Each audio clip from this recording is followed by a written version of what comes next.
देखो प्यारे बच्चों, क्वेश्चन ये कहा इसमें कि ए की जो कैपेसिटी है बी से 10% अधिक है, यानी कि 10% को आप 1/10 करते हो।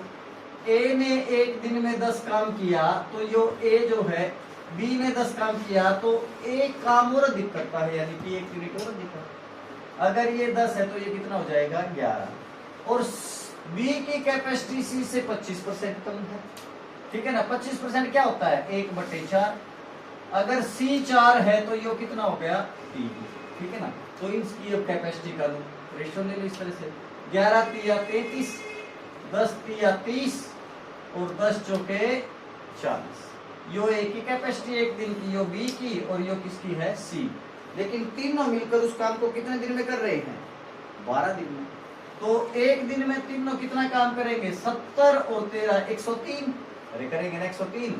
तो 103 गुणा में 12 कर दो, कितना हो गया। और किसका पूछा फिर उसने, किसका पूछा है, किसका पूछा है ए का। तीनों की कैपेसिटी एक दिन की कितनी हो गई 103, और 103 के साथ उन्होंने 12 दिन ले लिए, और ए की कैपेसिटी कितनी एक दिन की 33, तो ये 11 और ये कितना हो जाएगा 4, 412 बटे में 11, 11 तिया 33, 11 से 77, 5/11 दिन में ये पूरा काम कर देगा। क्लियर हो गया, आया नहीं समझ में। 2 हो गए, अरे 2 हो गए क्या, 2 हो गए क्या, ध्यान से देखो। तो इस क्वेश्चन ने कहा कि जो पहली 15 संख्याएं हैं, फर्स्ट जो पहली 15 संख्याएं हैं उनका एवरेज कितना है 25 एवरेज, और जो दूसरी सेकंड 15 संख्याएं हैं उनका है 28।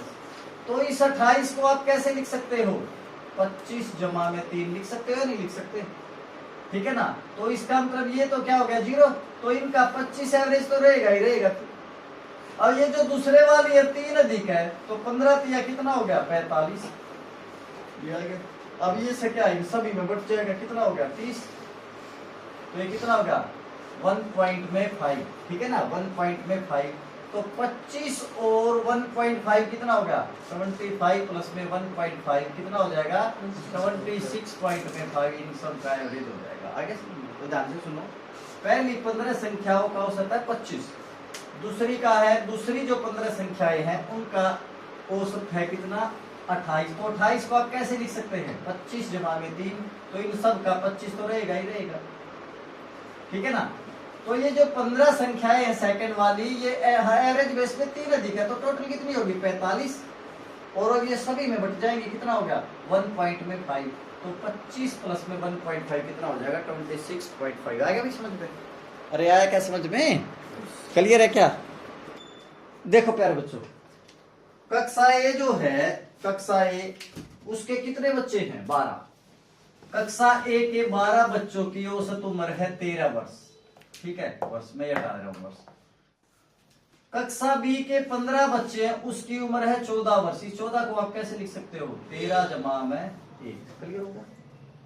कक्षा सी के 13 बच्चों की औसत उम्र है 16 वर्ष, इसको आप कैसे लिख सकते हो 13 जमा में 3, तो इन सब की 13 तो होगी ही होगी, 13 तो रहेगी, या क्या है 13 प्लस में 0, तो 15 जो है कक्षा बी के 15 बच्चे एक ज्यादा है, तो ये ज्यादा कितने हो गए 15 गुणा में 1 कितना हो गया 15, और ये सी वाले 13 बच्चे 3 या 13 तिया कितना हो गया 39, क्लियर हो गया क्या। तो 39 और 15 कितना हो गया भाई 54 हो गया। अब ये जो 54 जो एज ज्यादा निकल के आई, ये किस में बढ़ जाएगी सभी में, तो ये कितना हो गया 27 और 13 कितना हो गया भाई 40, तो ये 40 से कर दो, तो 4 एकम 4, 4 तिये 12, 4 पंजे 20, 13.5 है, 13.5 है ना, और 1.13 रह जाए क्योंकि 0 भी है, क्लियर है क्या। तो 1.35 प्लस में 1.35, ज्यादा है तो ज्यादा कर दो, कितना हो जाएगा 14.135, ये एवरेज एज रह जाएगी सबके। आगे समझ में, क्लियर है क्या, ठीक है क्या। तो ये जो 54 था इसको 40 से आपने करना था, 54 को किससे 40 से, क्लियर हो गया, कर सकते हैं इसको, क्या है 54 को 40 से करो, तो 40 एकम 40 होता होगा, 4 हो गया 1 हो गया, ठीक है क्या, यही आएगा ना। फिर 40 तिया 120 और 0 2 और 40 पंजे कितना हो जाएगा 200, 1.35। क्लियर हो गया। तो 1.35 किसमें जुड़ जाएगा, ये किसमें जुड़ जाएगा 13 में। तो 14 पॉइंट, ठीक है ना, 35 इनका उत्तर, ठीक है ना। तो पहले तो इस 1350 को सिंपल तरीके से तोड़ दो। 135 गुणा में 10 हो गया, क्या 10 के कितने हो गया 5 की पावर 1 और 2 की पावर 1। क्लियर हो गया। ये फिर 135 के कितने हो गए 15 और 9 हो गया कि नहीं होगा। 9 क्या होता है 3 और 3 होता है, यही तो हो गया। और 15 क्या होता है 5 और 3 होता है। क्लियर हो गया। अब यहाँ पे 5 कितना है 5 की पावर 1 और 5 की पावर 1 कितना हो गया 5 की पावर 2 गुणा। क्लियर हो गया। 3 कितने हैं 1 2 3, 3 की पावर कितनी हो गई 3। क्लियर हो गया। तो 5 का कर दिया हिसाब आपने, 3 का कर दिया और 2 कितना है 1, यही हो गया भाई। अब क्या है, अगर फैक्टरी टोटल निकाले इन पावर को क्या करो, पावर को क्या करो एक एक बढ़ा दो। कितना हो गया 2 का क्या हो जाएगा 3, 3 का क्या हो जाएगा 4 और 1 का क्या हो जाएगा 2। कितना होगा 3 चौके 12 और दूनी 24। यही है क्या, ठीक है। देखो आगे समझ में, ठीक है क्या। तो मैंने क्या कहा, जब भी 0 1 0 तो उसके फैक्टर 5 और 2 बन जाएंगे, ठीक है।